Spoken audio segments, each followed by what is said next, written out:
Terça, 11 de outubro. Verso para memorizar. Então o Senhor Deus formou o homem do pó da terra e lhe soprou nas narinas o fôlego de vida, e o homem se tornou um ser vivente. Gênesis 2:7. O espírito volte a Deus. Ouça Gênesis 2:7.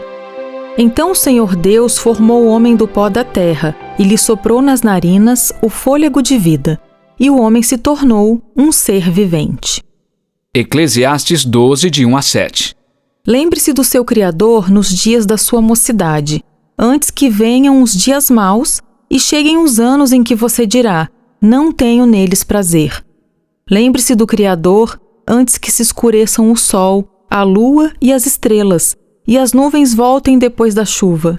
Lembre-se dele antes do dia em que tremerem os guardas da casa, os seus braços, e se curvarem os homens que no passado eram fortes, as suas pernas, e cessarem os moedores da sua boca, por já serem poucos, e se escurecerem os que olham pelas janelas, os seus olhos. Faça isso antes que as portas da rua se fechem e o ruído das pedras do moinho se torne difícil de ouvir. Quando você se levantar à voz das aves e todas as harmonias, filhas da música, começarem a desaparecer. Quando você tiver medo do que é alto e se espantar no caminho, quando florescer como a amendoeira e o gafanhoto lhe for um peso, e quando você perder o apetite. Porque o ser humano vai à morada eterna, e os pranteadores andarão rodeando pela praça. Lembre-se do seu Criador antes que se rompa o fio de prata, e se despedace o copo de ouro, e se quebre o cântaro junto à fonte, e se desfaça a roda junto ao poço. E o pó volte à terra, de onde veio, e o espírito volte a Deus, que o deu. Gênesis 7:22. Tudo o que havia em terra seca e que tinha fôlego de vida em suas narinas, morreu. Pergunta 3. Que contraste há entre essas duas passagens? Como elas nos ajudam a compreender melhor a condição humana na morte? Como já vimos, a Bíblia ensina que o ser humano é uma alma, e a alma deixa de existir quando o corpo morre. Mas e quanto ao espírito? Ele não permanece consciente mesmo após a morte do corpo? Muitos cristãos acreditam que sim, e até tentam justificar seu ponto de vista, citando Eclesiastes 12:7, que diz: e o pó volte à terra, de onde veio, e o espírito volte a Deus, que o deu. Mas essa declaração não sugere que o espírito dos mortos permaneça consciente na presença divina.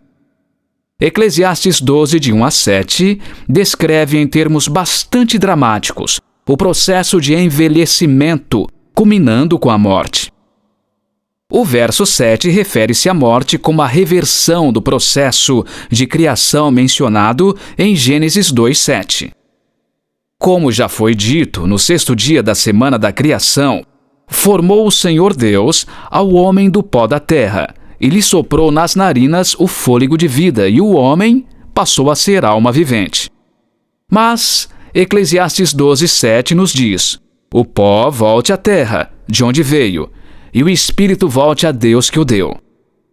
Assim, o fôlego de vida que Deus soprou nas narinas de Adão e que também forneceu a todos os outros seres humanos, retorna a Deus, ou, em outras palavras, simplesmente deixa de fluir para eles e através deles. Devemos ter em mente que Eclesiastes 12:7 descreve o processo de morte de todos os seres humanos e o faz sem distinguir entre justos e ímpios. Se os supostos espíritos de todos os que morrem sobrevivem como entidades conscientes, então os espíritos dos ímpios estão com Deus? Essa ideia não está em harmonia com o ensino das Escrituras. Como o processo de morte ocorre da mesma forma com os seres humanos e com os animais, a morte nada mais é do que deixar de existir como ser vivo. Como afirma o salmista, se escondes o rosto, eles se perturbam. Se lhes cortas a respiração, morrem e voltam ao pó. É certo dizer que a morte faz parte da vida? A morte não é o oposto da vida. Que esperança há nesse verso? O último inimigo a ser destruído é a morte.